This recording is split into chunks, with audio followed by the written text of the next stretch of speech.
Happy Sunday to everyone today.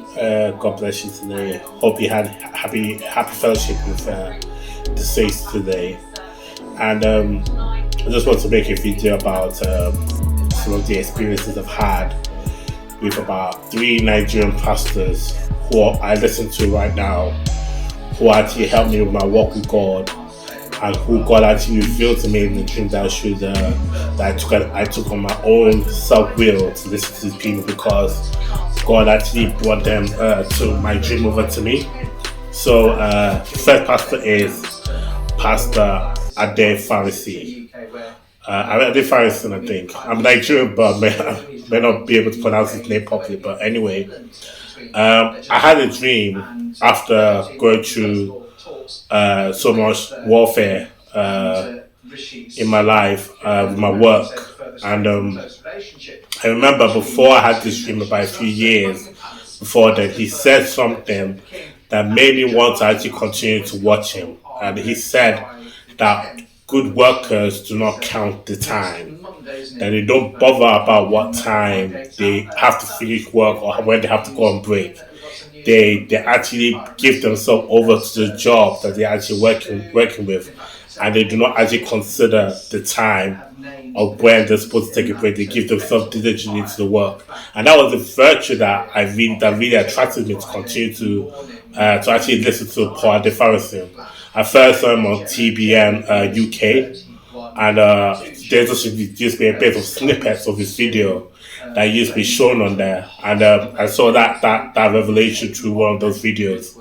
And then just a few months ago this year, that revelation actually happened like some years ago, but this year I had a dream when I was sleeping in my room, and there were pests in my room, like rats, snakes, and this is the dream that I had. And I saw Paul and the Pharisee come into the room and start to drive away the snakes and the rats away from the room. And I woke up from the dream. And for you who are Christians, you may actually know what the meaning of that dream really means. When we are talking about ourselves as Christians, we are a farmland. We've been planted on the farmland. We've been planted on seeds on the farmland. And when we have pests like snakes or rats are coming over, that signifies the enemy's people who have come to basically not make cause havoc in the farmland, whereby they come to take the seed, or they come to live there, they come to live over there, and cause it to be very dangerous for the seeds to be harvested. So even when you actually think about snakes are big, are cunning creatures according to the Bible, and they beguile people, and that's what people who do witchcraft normally do. This seductive. A rat symbolizes a corrupt spirit. So all these things were actually plaguing me, and it was Paul and the Pharisee that drove these things away from my room, so that I could actually grow properly as a believer. So I actually took myself to dedicate myself to continue to listen to him, and it's actually been a lot of blessing to me. In fact, I actually watched a video today on the TV talking about anti-fragility, whereby it's impossible to break you. And these things have been a lot of blessing over to me. I've not had a lot of dreams about Paul Pharisee.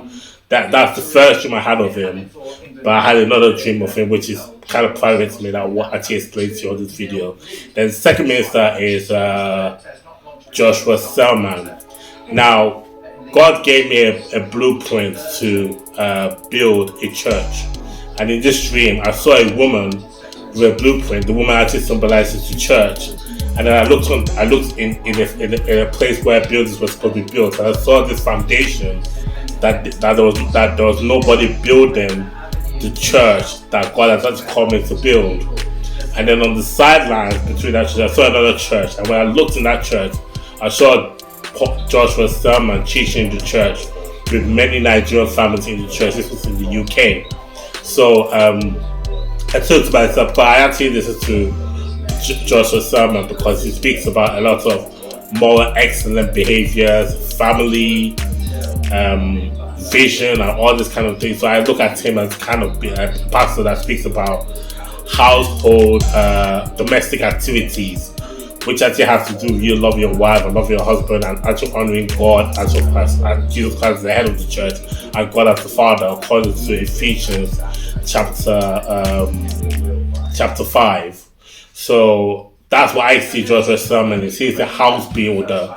He is the person that speaks about keeping order in the house, and that's what he's called to do. So we got Paul and the Pharisee, and I can just feel the Lord just agree with me on this right now. That I got Paul and the Pharisee as the person who speaks for the beginning of the book of Ephesians, who speaks about the handiwork of God, and I've got Joshua Sermon, who speaks about the household of God, which has to do with the wife, the husband, and the children, and how they're supposed to conduct themselves in the house. And then the third pastor I'm talking about today, I didn't have any dreams of him at all, but when I was going through a very bad spiritual warfare season in my life, I just came across this video, and it was Michael Okonkwo, I think, of what's the name of the church? I can't remember, but I follow him on Instagram right now ever since I watched the video. And he was talking about some deep revelations about the about what Nehemiah had to go through, and what he was going through in that time. It was so deep in what he was talking about, and I see him as a man who is actually like an armor giver, like somebody that gives armor to people in the body of Christ, that sharpens their swords, that sharpens their faith, sharpens their helmet of salvation, and sharpens the warfare instruments, and also speaks about how people can take territories and how people can do exploits for God in actually being a territorial kind of like preacher who actually advances territories and advances God's kingdom. And I listened to him still right now. The last video I watched of him was when he was talking about this is what he was talking about. I can't remember, sorry. I really do apologize. But I can remember listening to one of the videos about him talking about children, about how you could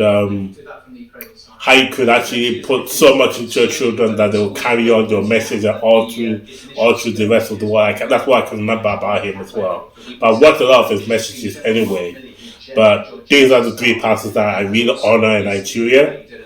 And I call this video the silent warrior because these guys don't raise up their voice to be for people to for them to parlay attention to themselves or to try and draw people to themselves. These are people who are stationed in their calling, in what God has called them to do, and actually are very submitted to their calling, and just minding their own business and just doing the work that God has called them to do. And overall, that is the main motive for me making these videos, to be able to understand that where God has actually summoned me from, that's the place where God actually wants me to be. I want me to be able to steward in order for me to advance His kingdom, or for me to be a citizen of the kingdom of God, not try to be anybody that I'm not supposed to be. So thank you very much for watching this video today. I hope you were blessed today, and I hope I was able to elaborate myself a little more. I should really